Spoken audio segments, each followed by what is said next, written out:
జై శ్రీరామ్. అందరికీ నమస్కారం అండి. పరిచయ వాక్యమే అవసరం లేని ఒక గొప్ప మహాకావ్యం రామాయణం. భారతదేశం అనగా నేటి భారతదేశంలో పుట్టడం అనేది అదృష్టమైతే, శ్రీరామ శబ్దం పలకడం మరియు వినడం అనేది కోటి జన్మల పుణ్యఫలం. అంతటి అద్భుత కావ్యమైన రామాయణం గూర్చి వివరించడానికి నాకు తగినంత వయస్సు కానీ అనుభవం కానీ లేవు.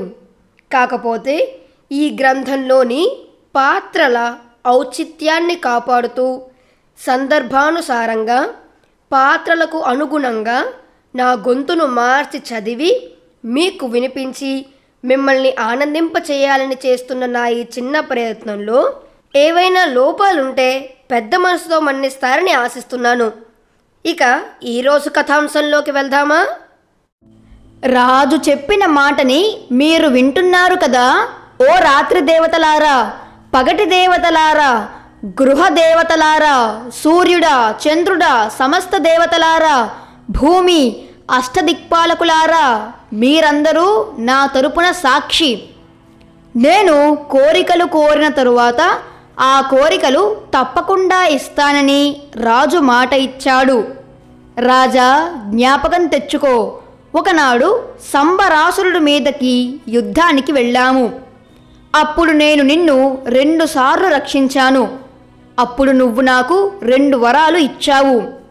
ఆ 2 వరాలని ఇప్పుడు అడుగుతున్నాను అని ఏ రాముడికి యువరాజ పట్టాభిషేకం చేద్దామని నువ్వు సమస్త సంభారములు తెచ్చి సిద్ధం చేశావో అదే ముహూర్తానికి భరతుడికి పట్టాభిషేకం చెయ్యాలి. పట్టాభిషేకం చేయించుకోవలసిన రాముడు 9+5 సంవత్సరాలు దండకారణ్యానికి వెళ్ళి నారచీర మరియు జటలు కట్టుకుని మాంసాహారం తినకుండా తపస్విలాగా బతకాలి అని అన్నది. ఇక్కడ మనం గమనించాల్సిన విషయం అండి, త్రేతాయుగ ధర్మం ప్రకారం 14 సంవత్సరాలు రాజ్యానికి దూరమైన వ్యక్తి తిరిగి రాజు కాలేడు. అందుకని కైక రాముడిని 14 సంవత్సరాలు అరణ్యవాసానికి వెళ్ళమన్నది.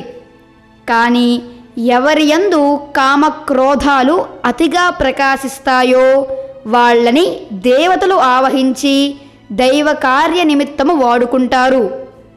అందుకే దేవతలు కైకేయిని ఆవహించి ఆమెతో 14 అని అనిపించకుండా 9+5 నవపంచవర్షాణి అని అనిపించారు. కైకేయి అలా అనడం వల్ల రాముడు రావణ సంహారణ అనంతరం రాజారాముడిగా పట్టాభిషేకం పొందాడు అని పెద్దలు చెప్తారు. అలా 9+5 సంవత్సరాలు అనగా నవపంచవర్షాన్ని దండకారణ్యానికి వెళ్ళి నారచీర మరియు జటలు కట్టుకొని మాంసాహారం తినకుండా తపస్విలాగా బతకాలి అని అన్నది. అప్పటిదాకా ఎంతో సంతోషంగా ఉన్న దశరథుడు ఈ మాట వినగానే స్పృహ కోల్పోయి ఉన్న చోటనే కూలబడ్డాడు. తరువాత అక్కడి నుంచి నేల మీద పడ్డాడు. ఆయన అలా పడిపోతే కైకేయి కనీసం లేపలేదు. కొంతసేపటికి దశరథుడు తేరుకున్నాడు. తేరుకున్నాక, ఎంత మాట అన్నావు కైక, జీవితంలో ఇటువంటి మాట వినవలసి వస్తుందని నేను ఎప్పుడూ అనుకోలేదు. రాముడు నీకు చేసిన అపకారమేమిటి? రాముడు ఎన్నడూ కౌసల్యని ఒక్కదాన్నే మా అమ్మ అని సేవ చెయ్యలేదు. కౌసల్యని చూసినట్టే నిన్ను సుమిత్రని చూశాడు. ఎన్నడూ మాట తప్పలేదు రాముడు. రాముడి గురించి వ్యతిరేకంగా మాట్లాడేవాళ్ళు ఈ కోసల దేశంలో ఎవరూ లేరు. నీ దగ్గరికి ఎప్పుడు వచ్చినా రాముడికి పట్టాభిషేకం చెయ్యాలి, నాకు భరతుడికి రాముడికి తేడా లేదు అని అనేదానివి కదా. మరి ఇప్పుడు నువ్వు ఎవరి చెప్పుడు మాటలు విని ఇలా మాట్లాడుతున్నావు? గురువులకి ఎంతో సేవ చేసిన నా రాముడు హాయిగా హంసతూలికా పాన్పుల మీద నిదురించవలసిన వాడిని నువ్వు ఎందుకని తపస్విలాగా జటలు కట్టుకొని అడవుల్లో దొరికే తేనె కందమూలాలు తిని చెట్లు కింద పడుకోమ్మని కోరుతున్నావు? ఇదంతా ఊహించి నేను బతకగలనా? నేను ఇప్పుడు జీవితంలో చిట్ట చివరి దశకి వచ్చాను కైక.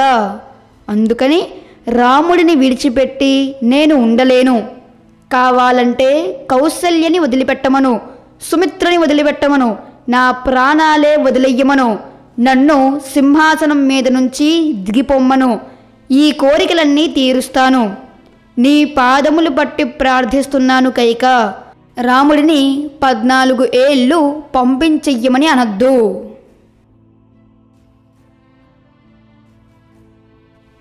అప్పుడు ఏం జరిగిందో తరువాత కథాంశంలో తెలుసుకుందాం.